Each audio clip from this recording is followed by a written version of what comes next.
Parliament వర్షాకాల సమావేశాలు నేటి నుంచి ప్రారంభం కానున్నాయి. ఆగస్టు 13 వరకు 19 సిట్టింగ్లుగా నిర్వహించే ఈ సమావేశాలు హోరాహోరీగా సాగే అవకాశం కనిపిస్తోంది.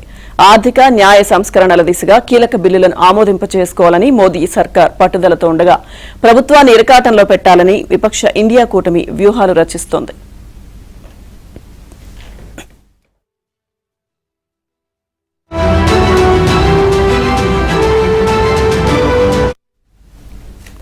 ఈ పార్లమెంట్ సమావేశాల్లో కేంద్ర ప్రభుత్వం 5 కొత్త బిల్లులను ప్రవేశపెట్టేందుకు సిద్దమైంది.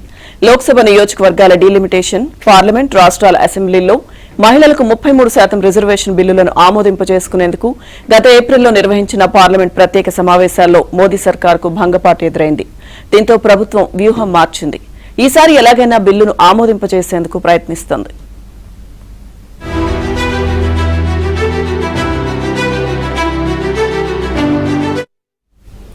అటు ప్రభుత్వ దూకుడుకు ఎట్టి పరిస్థితుల్లో కళ్లెం వేయాలని ప్రతిపక్షాలు పట్టుదలగా ఉన్నాయి. ఏప్రిల్లో నిర్వహించిన ప్రత్యేక సమావేశాల్లో ఇండియా కూటమి నేతృత్వంలో విపక్ష పార్టీలన్నీ ఒక్కటే బిల్లులను అడ్డుకున్నాయి.